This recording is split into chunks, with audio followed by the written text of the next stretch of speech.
The old section of Pine Grove Cemetery sat forgotten at the edge of town, where twisted oak trees cast long shadows over weathered headstones. Most people in Millfield avoided this corner of the graveyard, preferring the well-kept modern sections with their neat rows and freshly cut grass, but not Tom Baker. Tom had always been drawn to places with history. At 36, he spent his weekends exploring abandoned buildings, hiking to forgotten landmarks, and researching the town's past for his small but passionate blog called Hidden Histories. His friends often teased him about his unusual hobby, but Tom found peace in these quiet places that others had forgotten. On a crisp Saturday morning in October, Tom decided to photograph some of the oldest graves for a special Halloween edition of his blog. The cemetery caretaker, an older man named Bill who appreciated Tom's respect for history, had mentioned several interesting monuments dating back to the 1800s. "Just be careful back there," Bill had warned with a friendly wave as Tom passed the maintenance shed. "We don't get around to clearing that section much. Lots of uneven ground and overgrowth." Tom nodded his thanks and headed toward the back corner of the cemetery, camera bag slung over his shoulder. The temperature dropped noticeably as he entered the shade of the massive oaks. Fallen leaves crunched beneath his boots and the sounds of the nearby road faded away. It felt like stepping into another time. For nearly an hour, Tom carefully made his way through the old section, photographing ornate angels with worn faces, obelisks covered in lichen, and simple stones with dates from another century. He was about to head back when something caught his eye, a glint of white marble partially hidden behind a tangle of blackberry bushes. Curious, Tom stepped carefully around the thorny vines. Using a stick to push back some of the growth, he found himself standing before a small, almost completely obscured grave. Unlike the others he'd photographed, this one seemed deliberately hidden by nature, as if the cemetery itself had tried to swallow it up. "Wonder who you were," Tom murmured, setting down his camera bag. He pulled on his work gloves and began carefully clearing away some of the vines to get a better look. The headstone was simple but elegant, with what appeared to be hand-carved details around the edges. Decades of grime and plant growth had rendered the inscription nearly illegible. Tom took out his water bottle and gently poured some over a corner of the stone, rubbing carefully with his gloved thumb. Slowly, numbers began to emerge: 1876, 1923. Nearly 100 years since whoever rested here had passed away. Something about this forgotten grave tugged at Tom. He'd seen dozens of old headstones today, but this one felt different. It was tucked away from the others, and despite being clearly expensive marble, it seemed deliberately placed in this less visible spot. "Let's see who you were," he said, working more dirt away from the name. After several minutes of gentle cleaning, Tom sat back on his heels. The name Charlotte Wells emerged from beneath the grime. Below it, partially visible, were the words beloved and what looked like truth, though the middle letters remained obscured. Tom checked the time. He'd meant to be home by noon to finish some freelance graphic design work, but instead found himself reluctant to leave this discovery. On impulse, he pulled out his phone and searched the cemetery records database he'd bookmarked during previous research. There was no entry for Charlotte Wells. "That's odd," Tom said to himself, looking back at the headstone. A grave this ornate usually belonged to someone from a prominent family, the kind that would be well documented. Before he realized what he was doing, Tom had cleared more vines and begun taking photographs of the grave from multiple angles. He even took out his notebook and made a quick sketch of the site's location relative to nearby landmarks. The sun had shifted position when Tom finally stood up, his knees stiff from kneeling on the hard ground. He'd spent over an hour documenting the grave and clearing away the immediate overgrowth. Something about Charlotte Wells and her forgotten resting place wouldn't let him go. As he packed up his equipment, Tom made a decision. He would come back tomorrow with proper tools to restore this grave. It wasn't right for someone's final resting place to sit neglected and forgotten. Everyone deserved to be remembered. That evening, Tom couldn't focus on his design work. His thoughts kept drifting to the hidden grave. After dinner, he found himself diving into the town's digital archives, searching for any mention of Charlotte Wells. The search yielded surprisingly little. A brief mention in a 1923 newspaper noted the passing of C. Wells, age 47, but gave no details about her life or the circumstances of her death. It seemed strange for someone with such a fine headstone to leave so little trace in the historical record. Tom expanded his search to include the general history of Millfield during that time period. The town had been a bustling center of textile manufacturing in the early 1900s, with several prominent mill-owning families controlling much of the local economy and politics. Photos from the era showed grand houses on Maple Street where the factory owners lived, and rows of simple cottages where the workers resided.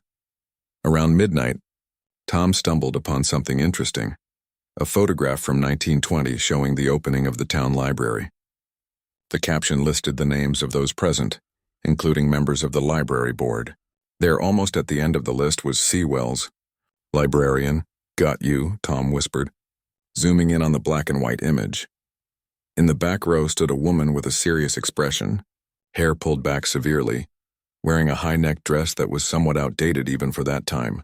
Unlike the smiling faces around her, she looked directly at the camera with an intensity that seemed to reach across the centuries separating them. Tom saved the image and finally went to bed, but his dreams were filled with old gravestones and the stern-faced librarian from the photograph. The next morning, Tom loaded his car with gardening tools, cleaning supplies, a folding chair, and lunch. He told himself this sudden obsession was just professional interest for his blog, but deep down he knew it was more. Something about Charlotte Wells and her neglected grave pulled at him in a way he couldn't explain. Bill the caretaker was surprised to see Tom back so soon. "Doing some cleanup in the old section," Tom explained, gesturing to his supplies. "Found a grave yesterday that could use some care." Bill's eyebrows rose. "That's mighty thoughtful. Most folks don't give a second thought to those old graves, especially ones with no family left to visit. Do you know anything about a Charlotte Wells?" Tom asked.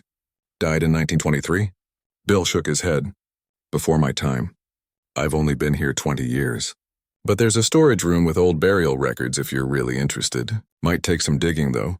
Those files aren't organized too well." "I might take you up on that," Tom said.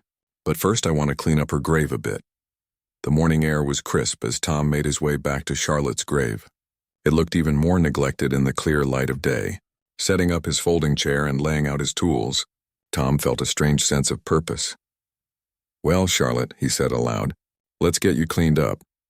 He started by carefully cutting back the blackberry vines and pulling weeds from around the base of the headstone. Next, he used soft brushes and clean water to gently remove decades of grime from the marble.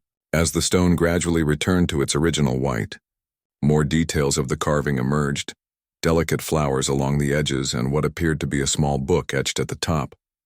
"The librarian loved books," Tom murmured, smiling at the connection. As the sun climbed higher, Tom became lost in his work.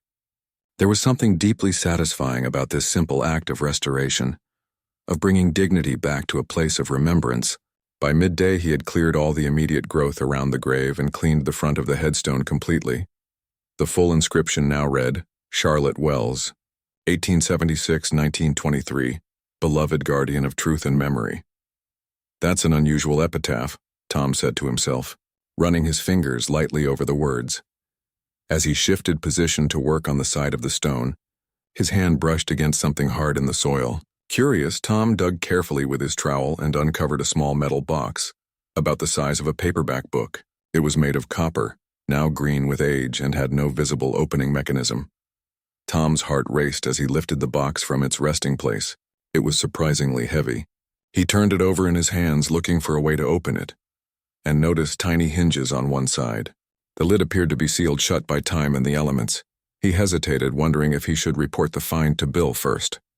But curiosity won out. Using a small flathead screwdriver from his toolkit, Tom gently worked at the seam of the box. After several tense minutes, the lid finally gave way with a soft crack. Inside, protected from time and weather, lay a small leather-bound journal, a tarnished key, and a sepia photograph of a group of people standing in front of a large Victorian house. Tom lifted the journal with careful hands, aware that he was touching something that had waited nearly a century to be found. When he opened to the first page, his breath caught. Written in a neat, precise hand were the words, "To whoever finds this, you have discovered what I had to hide. Now you must decide what to do with the truth. Be more careful than I was. Charlotte Wells, January 10th, 1923. Tom stared at the faded handwriting, goosebumps rising on his arms despite the midday warmth. Whatever he had expected to find when he decided to restore this neglected grave, it certainly wasn't this. Charlotte Wells had left a mystery buried beside her, and somehow 100 years later, it had found its way into his hands. He looked around the quiet cemetery, suddenly aware of how alone he was among the dead. What truth had Charlotte hidden, and why did she feel the need to conceal it beside her final resting place? Tom carefully placed the journal back in the box with the key and photograph. Whatever secrets Charlotte Wells had kept, they had waited a century to be revealed. They could wait a little longer until he was somewhere private to properly examine his discovery. As he packed up his cleaning supplies, Tom glanced back at the now visible headstone gleaming in the autumn sunlight. Guardian of truth and memory, indeed. Little did he know that by restoring this forgotten grave, he had set in motion events that would unearth long-buried secrets and change his understanding of his hometown forever. Tom couldn't sleep that night. The copper box sat on his kitchen table, its contents spread carefully on a clean towel. He'd spent hours examining each item, beginning with the journal. The leather was cracked with age, but the pages inside remained remarkably preserved. Charlotte's handwriting filled each page with neat, precise lettering that spoke of her librarian's discipline. The journal wasn't a diary in the traditional sense. Instead, it contained what appeared to be Charlotte's observations about Millfield and its residents during the early 1920s. She wrote about the growing tensions between mill workers and owners, about secret meetings and whispered conversations overheard in the library's reading room. The Henderson family claims the fire at their competing mill was an accident. One entry read, "But I overheard Joseph Henderson's son talking about how his father took care of the problem just days before the blaze. 3 people died in that fire. Is this the kind of town we've become?" Tom rubbed his tired eyes. It was past midnight, but he couldn't stop reading. Charlotte Wells wasn't just a librarian, she was a witness, recording the hidden history of Millfield during a turbulent time. The photograph from the box showed 5 men standing in front of what Tom recognized as the old Henderson mansion on Hill Street. He'd walked past that house hundreds of times, admiring its Victorian architecture, never knowing its darker history. On the back of the photo, Charlotte had written, "The Mill Trust, 1922, and listed 5 names: Henderson, Phillips, Wallace, Donovan, and Baker. Tom froze when he read the last name. Baker. His own last name. Just a coincidence, he told himself, but a chill ran through him anyway. The key was heavy brass, ornate and old-fashioned. It had no markings to indicate what it might open, but Tom suspected it was significant enough for Charlotte to preserve alongside her journal and the photograph. Around 2 a.m., Tom finally forced himself to put everything away and try to sleep. His mind buzzed with questions. Why had Charlotte hidden these items? What had happened to her? And why did he feel so personally connected to this century-old mystery? Morning found Tom bleary-eyed but determined. After a quick breakfast, he headed to the Millfield Historical Society, housed in a stately brick building downtown. He'd visited often for his blog research and had become friendly with the curator, an elderly woman named Dorothy, who shared his passion for local history. "Back again, Tom?" Dorothy smiled as he entered. Her white hair was pulled into a neat bun, and reading glasses hung from a chain around her neck. "What forgotten corner of Millfield are you exploring now?" "I'm looking into someone named Charlotte Wells," Tom said. "She was the town librarian in the early 1920s, died in 1923. Dorothy's smile faded slightly. "Charlotte Wells? Now that's a name I haven't heard in years. My grandmother mentioned her a few times." Tom's heart quickened. "Really? What did she say about her?" Dorothy removed her glasses, polishing them thoughtfully. "Not much. Just that she was a troublemaker who asked too many questions. My grandmother was quite young when Charlotte died, but the story stuck with her." "Why the interest?" Tom explained about finding the grave and his restoration project, carefully omitting any mention of the copper box and its contents. Something told him to keep that discovery to himself for now. "I'd like to learn more about her," he finished, "especially since her grave seems so neglected." Dorothy nodded. "We have some archives from the old library. Personnel records, board meeting minutes, that sort of thing. And of course the newspaper archives from that period. You're welcome to look through them." "Thanks, Dorothy. I'd appreciate that." For the next several hours, Tom immersed himself in the dusty records of Millfield's past. The personnel file on Charlotte Wells was thin, containing only basic information. Hired as head librarian in 1910, unmarried, resided at 412 Elm Street. There was no mention of family or next of kin, and the file ended abruptly with a brief note about her unexpected passing in January 1923. The newspaper archives proved more interesting. Tom found several articles from 1922 about growing labor unrest in the mills. Workers were demanding better conditions and pay, while the mill owners, led by Joseph Henderson, refused to negotiate. Charlotte's name appeared occasionally in these articles, usually in connection with the library hosting community meetings. Then Tom found it. Charlotte's obituary from January 15, 1923. It was surprisingly brief for someone who had been the town librarian for over a decade. Miss Charlotte Wells, 47, passed away suddenly at her home on January 12th. Miss Wells served as head librarian since 1910. No services will be held at her request. Arrangements by Millfield Funeral Home. No services? Tom murmured. And passed away suddenly with no cause mentioned? He dug deeper, searching through the weeks following Charlotte's death. On January 30th, he found a small article that made his blood run cold.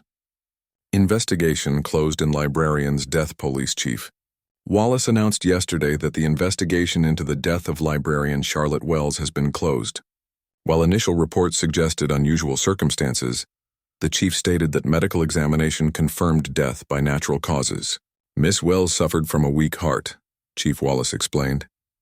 There was nothing suspicious about her passing. Tom stared at the article. Chief Wallace, the same Wallace from the photograph labeled the Mill Trust, the same group of men Charlotte had been quietly investigating. He searched for more articles about Charlotte but found nothing. It was as if the town had quickly forgotten her, erasing her presence from its collective memory. By late afternoon, Tom's eyes were strained from reading microfilm, but his mind was racing with connections. He thanked Dorothy and headed back to his car. Instead of going home, Tom drove to Pine Grove Cemetery. He needed to continue the restoration work, but more than that, he felt drawn to Charlotte's grave, as if she were calling to him across the decades. The October sun was already low in the sky when Tom arrived. He gathered his tools and made his way back to the old section. Charlotte's headstone, partially cleaned yesterday, stood out more clearly now among the surrounding overgrowth. "I'm learning about you," Tom said quietly, as he set down his supplies. "I think I'm starting to understand." He worked methodically, clearing away more vegetation from around the gravesite. As the light faded, he set up a battery-powered lantern to continue his work. There was something therapeutic about the physical labor, about giving dignity back to this forgotten resting place. As Tom dug around the base of the headstone, removing decades of accumulated soil and debris, his trowel struck something solid. He paused, remembering yesterday's discovery of the copper box. Carefully, he excavated around the object. It wasn't another box, but a stone step. Tom cleared away more dirt, revealing what appeared to be a small platform at the base of the headstone. As he brushed away the final layer of soil, he noticed something carved into the stone, a symbol that matched a drawing in Charlotte's journal, a circle with a keyhole in the center. Tom sat back on his heels, his heart pounding. The brass key. Could it be connected to this symbol? The light was fading fast now, and Tom realized he needed better tools and more time to properly investigate. Reluctantly, he packed up his supplies, promising Charlotte he would return the next day. That night, Tom dove back into Charlotte's journal, paying special attention to the entries from late 1922, just before her death. Her writing had become more urgent, more concerned. "I've gathered enough evidence now," she wrote on December 10, 1922. "The Mill Trust has been systematically destroying competing businesses, intimidating workers who speak of unionizing, and bribing officials to look the other way. They believe their money puts them above the law. I cannot remain silent any longer." A later entry sent chills down Tom's spine. December 28th. Henderson came to the library today. He asked what I was working on, his tone friendly but his eyes cold. I lied, of course, but I don't think he believed me. "I've made copies of all my documentation and hidden them where they'll never look." The final entry was dated January 10, 1923, just 2 days before her death. I've received a warning from an anonymous friend. My questions have not gone unnoticed. If anything happens to me, the truth is protected in 3 places. One where I rest, one where knowledge lives, and one where water meets stone. The key connects them all. Tom reread the last entry several times. Where I rest had to refer to her grave where he'd found the journal and key. Where knowledge lives, was that the library? And where water meets stone could be numerous places in Millfield. He picked up the brass key, turning it over in his hands. What did it open? And what secrets had Charlotte hidden that were worth killing for? The next morning, Tom called in sick to his freelance job. This mystery had taken hold of him completely. He needed to understand what had happened to Charlotte Wells and why her grave had called to him so strongly. His first stop was the town library, not the modern building on Main Street, but the original library building that now served as an administrative office for the school district. If Charlotte had hidden something where knowledge lives, this was the most logical place. The building's secretary looked surprised when Tom asked for permission to look. Around historical research, he explained, with a friendly smile. I'm documenting the original architectural features for the town's tricentennial celebration. It wasn't entirely a lie. Tom did have a small contract with the Tricentennial Committee for his blog. Well, I suppose that's fine, the secretary said. Most of the original woodwork is still intact in the main reading room, though it's used for storage now. Tom thanked her and made his way to what had once been the library's reading room. The grand space was now cluttered with filing cabinets and boxes, but the bones of the old library remained: tall windows, ornate columns, and beautiful wood paneling. Charlotte's journal had mentioned the library's hidden treasures. At the time, Tom had assumed she meant books, but now he wondered if it might be something more literal. He examined the wood paneling carefully, looking for anything unusual. In the far corner, he noticed something: a small circular indentation in one of the panels, easily overlooked unless you were specifically searching for it. Tom glanced around to ensure he was alone, then pulled out the brass key from his pocket. His hands trembling slightly, he pressed the key into the indentation. It fit perfectly. Tom held his breath and turned the key. There was a soft click and a small section of the panel swung inward, revealing a hidden compartment. Inside lay a leather portfolio, dust-covered but intact. Tom had found Charlotte's second hiding place, and whatever secrets she had died protecting were now in his hands. Tom's hands shook as he carefully lifted the leather portfolio from its hiding place. Nearly 100 years it had waited here, concealed behind the wooden panels of the old library, holding secrets that someone had thought worth killing for. He glanced over his shoulder, making sure he was still alone in the storage room. The secretary had said she'd be at lunch for an hour. That should give him enough time. Settling into a dusty chair, Tom placed the portfolio on an empty desk and gently opened it. Inside were several folders, each neatly labeled in Charlotte's precise handwriting. Mill Trust financial records, worker testimonies, property acquisitions, and family connections. A small envelope was paper-clipped to the inside cover, with "Read First" written on it. Tom carefully opened it and removed a single sheet of paper. "If you are reading this," Charlotte had written, "then you have found my second cache of evidence. I have spent years documenting the corruption that has taken root in our town like a disease. The men who call themselves the Mill Trust, Henderson, Phillips, Wallace, Donovan, and Baker, present themselves as Millfield's benefactors, but they are its secret tyrants. They have bought politicians, silenced opposition, and I believe they are responsible for at least 3 deaths disguised as accidents. I fear I may soon be the 4th.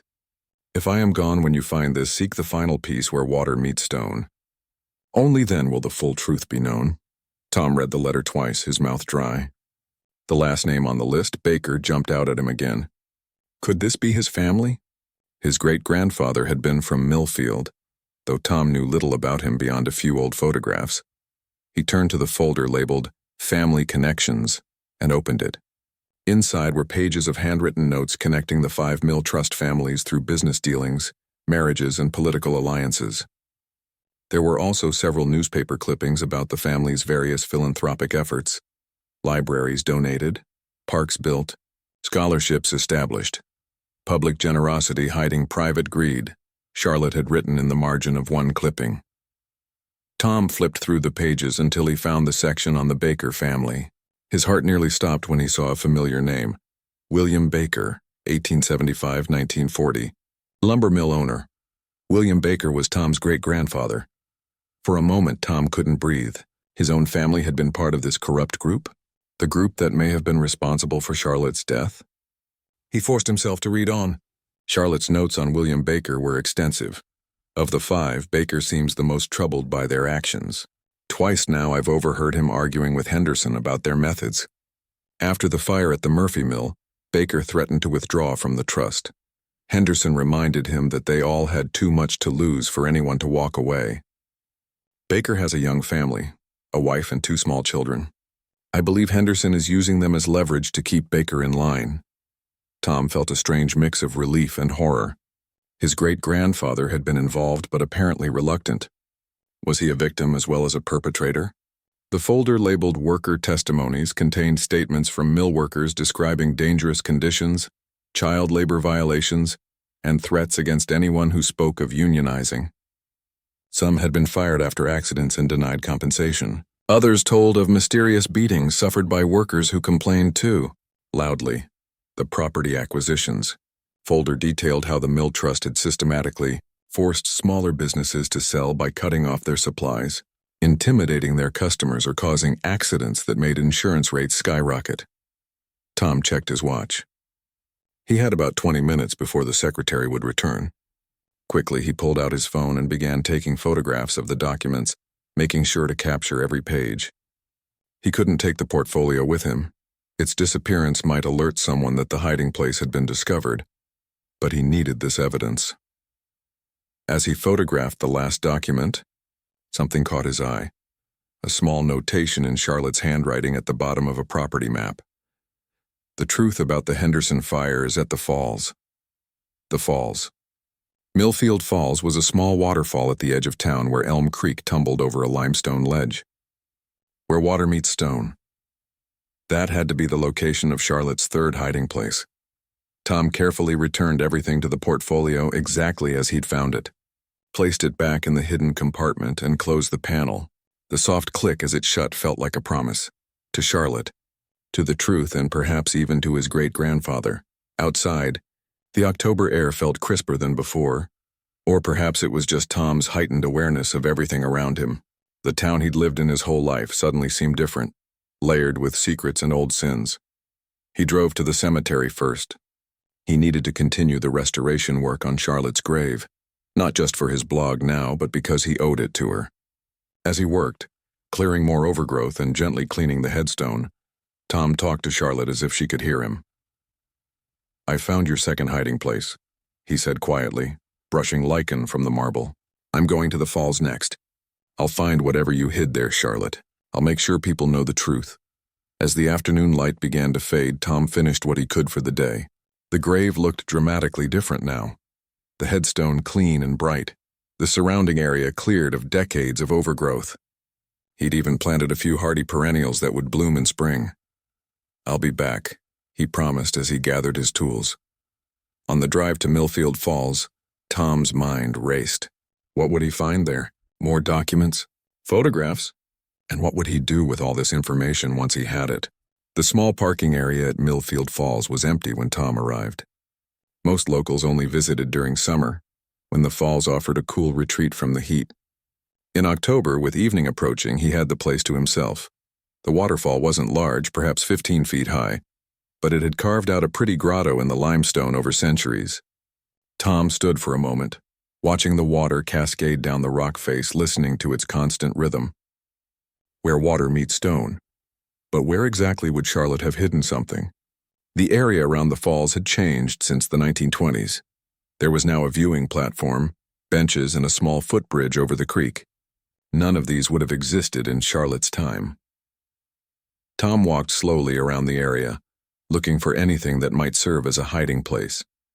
Behind the falls, too wet. Under the rocks nearby, too obvious. Then he noticed something. A small stone structure set back from the falls that he'd passed 100 times without really seeing it. It was an old spring house, a small building once used to keep food cool with spring water. This one had been here since the town's earliest days, now abandoned and mostly forgotten. Tom approached the structure. The door was long gone and vines had crept over the stone walls. Inside it was dim and smelled of damp earth. A small spring bubbled up in one corner, then flowed through a channel in the floor and out to join the creek. He examined the walls carefully, looking for any sign of disturbance or a hiding place. Nothing seemed unusual. Then he knelt by the spring itself, watching the clear water bubble up from between the stones. "Where water meets stone," he murmured. On impulse, Tom reached into the cold water, feeling along the edges of the stones where the spring emerged. His fingers found something, a small lever or handle. He pulled gently and there was a grinding sound as one of the larger stones beside the spring shifted slightly. Heart pounding, Tom moved the stone aside. Beneath it was a small waterproof metal container, similar to the one he'd found at the grave but larger. He lifted it out, water streaming from its sides. Back outside in the fading light, Tom dried the container with his shirt and examined it. Like the copper box, it showed no obvious way to open it. He tried the brass key from Charlotte's grave, but it didn't fit any lock he could find. After several minutes of examination, Tom discovered that the top of the container had a sliding panel. He pushed it aside, revealing the contents: a stack of papers wrapped in oilcloth and something else, a small revolver, ancient and rusted but still recognizable. Tom unwrapped the oilcloth carefully. Inside were several documents, property deeds, letters, and what appeared to be a signed confession. The confession was dated January 5, 1923, a week before Charlotte's death. It was written and signed by Alan Murphy, whose competing mill had burned down in the suspicious fire Charlotte had mentioned in her journal. I, Alan Murphy, being of sound mind, do hereby confess that I was paid by Joseph Henderson to set fire to my own mill for the insurance money. Henderson promised me a position in his company and a share of the profits from taking over my contracts. I did not know that 3 night watchmen would be in the building. Their deaths weigh on my conscience, and I can no longer live with this guilt. Henderson and his associates, Phillips, Wallace, Donovan, and Baker, are responsible for these deaths as surely as if they had set the fire themselves. Tom stared at the confession, the implications sinking in. Charlotte had evidence that could have sent all 5 mill trust members to prison for murder. No wonder someone had silenced her. Among the other papers was a letter addressed to my friend William Baker. It was from Charlotte. Dated January 8, 1923, William, I know you were against the plan to destroy Murphy's mill. I know you tried to stop it. But your silence afterward makes you complicit in the deaths that resulted. I am giving you one chance to do the right thing. Come forward with me. Tell what you know. Help me end this corruption before more people are hurt. If not for yourself, then for your children, who deserve to inherit a name uncorrupted by blood money. Tom's hands trembled as he read his great-grandfather's name. Had William Baker taken Charlotte's offer? Had he tried to help her? Or had he been involved in her death? The light was nearly gone now, and Tom realized he needed to get home. Carefully, he rewrapped everything in the oilcloth and placed it all in his backpack, including the rusted revolver. Whatever had happened in 1923, he was now keeper of Charlotte's evidence. He needed to figure out what to do with it. As he stood to leave, Tom heard a twig snap behind him. He turned quickly but saw only shadows among the trees. "Hello?" he called. "Is someone there?" No answer came, but Tom couldn't shake the feeling that he was being watched. Suddenly, the century-old secrets he was uncovering felt very present and very dangerous. Tom hurried back to his car, constantly glancing over his shoulder. The feeling of being watched didn't leave him, even as he drove away from the falls. His mind raced with questions. Who could be following him? After nearly a century, who would care about these old secrets? He took a roundabout way home, making several random turns to ensure he wasn't being followed. By the time he pulled into his driveway, the October night had fully settled in.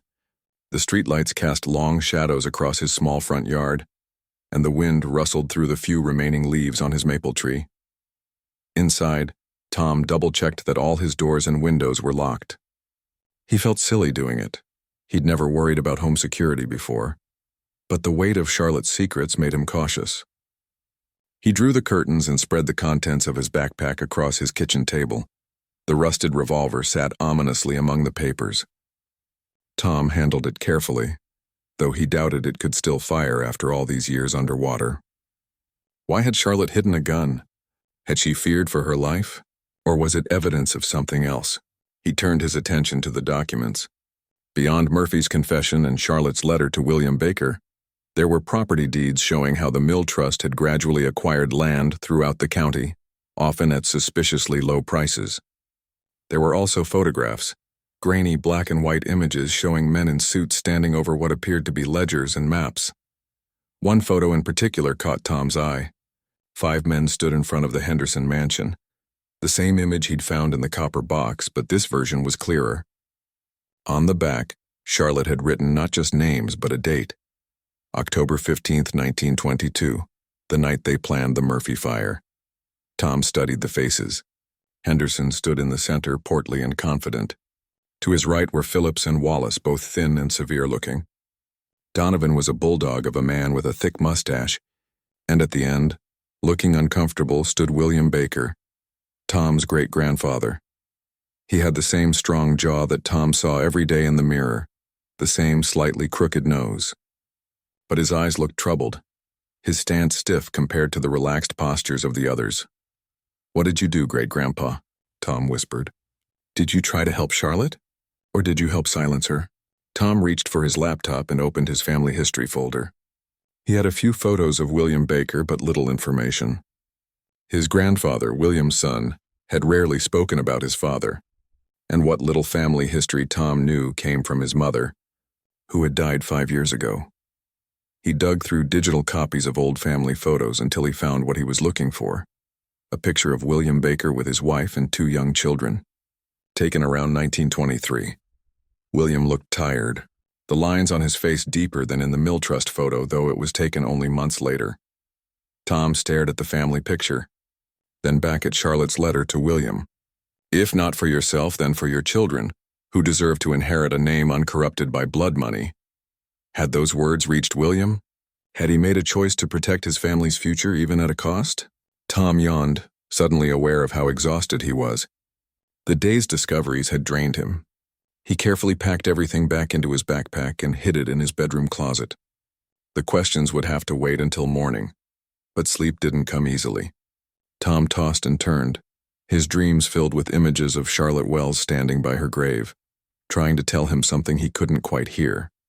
He woke early, feeling unrested but driven by a need to know more.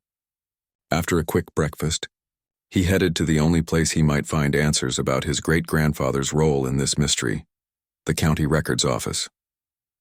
The records office was housed in the basement of the county courthouse, a musty room filled with file cabinets and the soft hum of dehumidifiers. The clerk, an older man named Frank who knew Tom from his previous research visits, greeted him with a nod. "Back again? What are you digging up this time?" "Looking into my family history," Tom said, keeping his tone casual. "My great-grandfather, William Baker, he owned a lumber mill here in the 1920s. Frank nodded. "Baker Lumber. That was on the east side of town, near where the shopping center is now." "What kind of records are you looking for?" "Anything, really. Business records, property transfers, maybe police reports if they go back that far." Frank raised an eyebrow at the mention of police reports but didn't comment. "Let's see what we can find. Business records will be in Section C, property in Section E. Police reports from that era would be in the archive room. Those haven't been digitized yet." For the next several hours, Tom combed through dusty files and faded documents. The business records showed that Baker Lumber had been quite successful until 1923, when it suddenly sold all its assets to Henderson Mills at a surprisingly low price. Property records revealed that William Baker had owned a nice home on Maple Street, which he sold in 1924 before moving his family to Ohio. "They left town," Tom murmured, "right after Charlotte died." The archive room yielded the most interesting find: a thin police file labeled Wells, Charlotte, Death Investigation, January 1923. Inside were only a few pages: a brief report noting that Miss Wells had been found dead in her home by a neighbor, an initial observation by the police surgeon suggesting possible poisoning, and a final report, signed by Chief Wallace himself, concluding that the death was due to natural causes, heart failure. No toxicology report. No witness statements. No follow-up investigation, just a hastily closed case. Tom photographed everything with his phone, thanked Frank, and headed back to his car. The pieces were coming together, but the full picture remained elusive. His next stop was the town library, the modern building, not the old one. He needed to look through newspaper archives for the months following Charlotte's death to see if there was any mention of William Baker or any unusual events. The library's digital archives made the search easier. Tom found what he was looking for in the February 15, 1923 edition of the Millfield Gazette. Local businessman leaves town suddenly. William Baker, owner of Baker Lumber, has sold his business and home and departed Millfield with his family. Sources close to Mr. Baker indicate a family emergency in Ohio necessitated the hasty departure. Henderson Mills has acquired the lumberyard and all its contracts, expanding their already substantial holdings in our growing town. A month after Charlotte's death, William Baker had fled Millfield. But was it out of guilt, fear, or something else? Tom continued searching and found a small item in the March 3 edition. Fire at police station destroys records. A small fire in the records room of the Millfield police station has destroyed numerous files, according to Chief Wallace. The chief assures citizens that no active investigations were compromised, as only closed cases were stored in the affected area. The cause of the fire remains under investigation. How convenient, Tom muttered. A fire that destroyed police records, just weeks after Charlotte's suspicious death and William's sudden departure. He was so engrossed in his research that he didn't notice the man watching him from between the bookshelves. It wasn't until Tom got up to leave that he caught a glimpse of someone quickly turning away. A tall figure in a dark coat moving toward the exit. Tom hurried after him, but by the time he reached the library doors, the man was already climbing into a black car across the street. As it pulled away, Tom managed to catch a partial license plate. Back in his car, Tom sat for a moment, trying to calm his racing heart. This wasn't just about historical research anymore. Someone in present-day Millfield cared enough about these old secrets to be following him. He drove to Pine Grove Cemetery, drawn there almost without conscious decision. Charlotte's grave, now mostly restored, seemed like the one place he could think clearly about all of this. The cemetery was quiet in the late afternoon light. Tom made his way to Charlotte's grave and sat on the ground beside it, running his fingers over the now clean marble. "I think my great-grandfather tried to help you," he said quietly. "I think he left town because he was afraid, but I don't know if he was involved in what happened to you." Tom pulled out the documents he'd gathered, spreading them on the grass beside the grave. Police reports, newspaper articles, property records, Charlotte's hidden evidence, all pieces of a puzzle nearly a century old. As he arranged the papers, something caught his eye, a pattern he hadn't noticed before. Every official document related to Charlotte's death had been signed or approved by one of the Mill Trust members. Wallace had closed the police investigation. Phillips, as county coroner, had signed the death certificate. Donovan, as manager of the funeral home, had handled her burial. Henderson had purchased her house after her death, and William Baker had left town right after it all happened. But there was something else, something odd about the dates. Tom pulled out the property records again. William Baker had sold his business to Henderson on January 10, 1923, 2 days before Charlotte's death. He'd sold his house on January 11th. Tom's heart raced. William hadn't fled after Charlotte's death. He'd been preparing to leave before she died. He pulled out Charlotte's letter to William again, dated January 8th. "Come forward with me. Tell what you know." Had William made a different choice? Not to come forward, but to run? As the sun began to set, casting long shadows across the cemetery, Tom felt he was getting closer to the truth. But he still didn't have the final piece. What had actually happened to Charlotte Wells on January 12, 1923? And why was someone in present-day Millfield so interested in keeping these old secrets buried? Tom gathered his documents and stood up, brushing grass from his jeans. "I'll be back tomorrow," he promised Charlotte. "I'm going to finish this." As he walked back to his car, Tom didn't notice the black sedan parked just outside the cemetery gates, or the man inside watching him through binoculars. The man who picked up his phone and dialed as Tom drove away. "He's still digging," the man said quietly, "and he's getting too close." Tom woke to the sound of breaking glass. He bolted upright in bed, heart pounding as the crash echoed through his small house. For a moment he thought he might have dreamed it, but then he heard footsteps. Someone was inside. He grabbed his phone from the nightstand and slipped quietly out of bed. The digital clock read 3:17 a.m. Moving silently to his bedroom door, Tom listened. The footsteps were in the living room, moving toward the kitchen where he'd left his laptop. Tom's mind raced. Should he confront the intruder? Call the police? Hide? Before he could decide, he heard drawers being opened and papers shuffling. They were looking for something. Charlotte's documents. Thankfully, Tom had hidden the backpack with all the original materials in his bedroom closet. But his laptop contained photos of everything he'd found, plus his notes connecting it all together. A floorboard creaked in the hallway. The intruder was coming toward the bedroom. Tom quickly slid into his closet, pulling the door nearly closed. Through the small gap, he could see a slice of his bedroom. He dialed 911 on his phone but didn't press call yet. He wanted to see who was after Charlotte's secrets. A tall figure in dark clothes entered the bedroom, flashlight beam sweeping across the room. The man moved methodically, checking under the bed, then moving to the dresser. When he turned toward the closet, Tom caught a glimpse of his face in the flashlight's reflection off the mirror. He nearly gasped in recognition. Richard Henderson, current mayor of Millfield and great-grandson of Joseph Henderson, the Mill Trust leader. The beam of light moved toward the closet. Tom pressed the call button on 911 and shoved the phone in his pocket, hoping the operator would hear what was happening. Then he pushed the door open hard, catching Henderson by surprise. The mayor stumbled backward, dropping his flashlight. Tom lunged past him toward the hallway, but Henderson recovered quickly, grabbing Tom's arm and throwing him against the wall. "Where are the documents?" Henderson demanded, his usually smooth political voice now rough with anger. "Everything you found at the grave, the library, the falls, where is it?" "The police are on their way," Tom said, trying to keep his voice steady. "Breaking into my house wasn't very smart, Mr. Mayor." Henderson's face twisted with fury. "You think this is a game? Those documents could ruin my family's reputation. Everything we've built in this town. Built on corruption and murder," Tom shot back. "Charlotte Wells knew it 100 years ago, and now I know it too."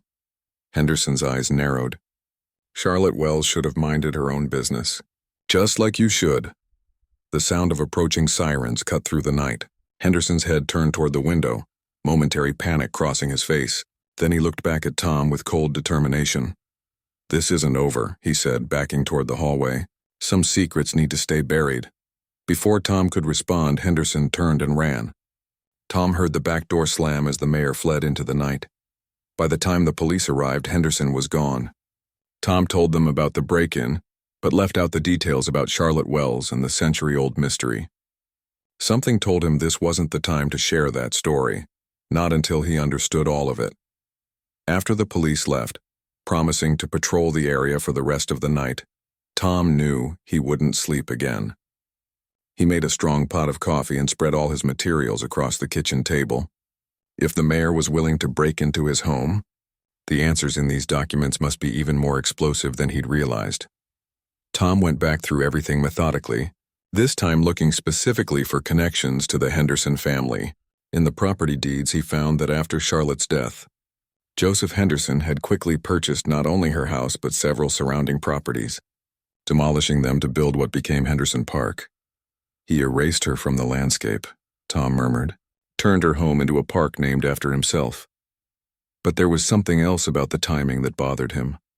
According to the documents, William Baker had sold his business on January 10th and his house on January 11th. Charlotte had died on January 12th, and the property transfers for her house and the surrounding area to Henderson were dated January 9th, 3 days before her death. How could he buy her house before she died? Tom whispered, staring at the dates. The answer hit him like a physical blow. Henderson hadn't bought the property after her death. He'd planned to develop that area all along, with Charlotte's house in the way. Tom turned back to Charlotte's journal, flipping to her final entries in early January. There it was, a note he'd overlooked before. January 7th. Henderson offered to buy my house today at twice its value. When I refused, his smile turned cold. "Everyone has a price, Miss Wells," he said. "Or a pressure point." I fear what he meant by that. Tom's mind raced, connecting the pieces. Charlotte had evidence that could send the Mill Trust to prison. She'd approached William Baker, the seemingly reluctant member, asking him to come forward with her. Instead, William had chosen to sell everything and flee. And Henderson had tried to buy Charlotte's house, the house where she would be found dead 5 days later. As the sun rose, Tom made a decision. He needed to go back to where it all began, Charlotte's grave. There was something there he was still missing, some final piece of the puzzle. The cemetery was quiet in the early morning light. Tom made his way to Charlotte's grave, now fully restored after his days of work. The white marble gleamed in the sunrise. The inscription clear and dignified, Charlotte Wells, 1876-1923, beloved guardian of truth and memory. Tom knelt beside the headstone, running his fingers over the carved words. "What else were you trying to tell me, Charlotte?" he whispered. His fingers found the symbol carved at the base, the circle with the keyhole he'd discovered earlier. He studied it more carefully now. It wasn't just a circle with a keyhole, it was a pocket watch, the kind men carried in the early 1900s. Tom remembered the photograph of the Mill Trust members. Joseph Henderson had been holding something in his hand, a pocket watch on a chain, a symbol of wealth and power. On impulse, Tom began examining the ground around the symbol. The restored grave looked perfect now, with fresh soil and new plants. But something about the ground just in front of the symbol seemed different, more compact. He took out his small gardening trowel and carefully dug into the soil. A few inches down, his tool struck something solid. Working gently, Tom excavated around the object, eventually revealing a small metal box, similar to the others but smaller, made of stainless steel that had resisted corrosion. Unlike the copper box, this one had a keyhole. Tom's hands trembled as he took out the brass key from Charlotte's first hiding place. It fit perfectly into the lock. With a soft click, the box opened. Inside was a single item, a pocket watch. Not a luxurious gold one like Henderson would have carried, but a simple silver timepiece. Tom opened it carefully. Inside the cover was an inscription, "To William Baker, may truth guide your path." The watch had stopped at 10:45. Tucked behind the watch was a small piece of paper, folded many times to fit in the tiny space. Tom unfolded it with trembling fingers. The handwriting was different from Charlotte's, less precise, more hurried. "Charlotte, I cannot come forward with you, but I cannot be part of this evil any longer. Henderson plans to silence you tonight. Get out of town immediately. I've left evidence of everything, including Henderson's plan, with my cousin in Columbus. If anything happens to you, it will be delivered to the state authorities. I'm sorry I lacked the courage to stand beside you. May God forgive me. William Baker, January 11th, 1923. Tom stared at the note, written by his own great-grandfather. William had warned Charlotte. He hadn't been part of the plan to kill her. He'd tried to save her, but Charlotte hadn't fled. Perhaps she hadn't found William's warning in time. Or perhaps, like the guardian of truth her epitaph proclaimed her to be, she had chosen to stand her ground, and William, knowing what was coming, had fled with his family, carrying the guilt of his association with the Mill Trust and his failure to save Charlotte. "He tried," Tom said softly to the grave, "and he left evidence behind just like you did, but something still didn't add up. If William had left evidence with his cousin, why hadn't it come to light? What had happened to the state investigation that should have followed?" The answer came to Tom suddenly. The fire at the police station in March 1923 that had accidentally destroyed records.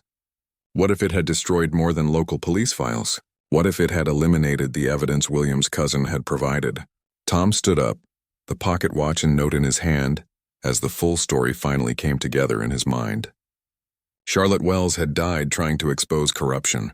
William Baker had tried to help her in the end, but too late. And the Henderson family had buried the truth, using their wealth and influence to literally and figuratively pave over their crimes. For a century, they had kept their secrets, until Tom had decided to restore a neglected grave.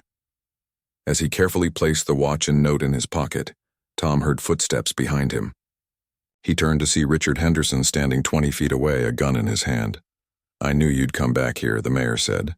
"You're just like her. Can't leave well enough alone." Tom stood his ground. "It's over, Richard. I know everything now. About your great-grandfather, about Charlotte, about my great-grandfather. I've already shared copies of all the evidence with several people, including a reporter at the state newspaper. If anything happens to me, it all comes out. Henderson's face paled. You're bluffing, am I? Tom pulled out his phone. I sent everything last night after your break-in. Emails, cloud storage, scheduled social media posts, the whole story is ready to go public. The mayor's hand trembled slightly, the gun wavering.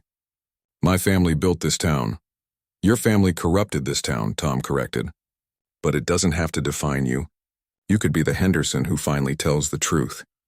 For a long moment, they stood in silence among the graves. Then, slowly, Richard Henderson lowered the gun. My grandfather told me stories, he said quietly, about how we became the most powerful family in Millfield. He made it sound like some great achievement. I never knew the full story. Now you do, Tom said. And now you have a choice. As the morning sun rose higher over Pine Grove Cemetery, casting long shadows from the trees and headstones, two descendants of the Mill Trust stood facing each other beside the restored grave of Charlotte Wells. A century of secrets finally unearthed between them. In restoring a neglected grave, Tom Baker had found more than a forgotten story. He had found the truth that Charlotte had died protecting, the redemption his great-grandfather had sought, and perhaps, in the stunned face of Richard Henderson, the possibility that truth could finally break the cycle of corruption that had shaped their town for 100 years. Charlotte Wells, guardian of truth and memory, could finally rest in peace.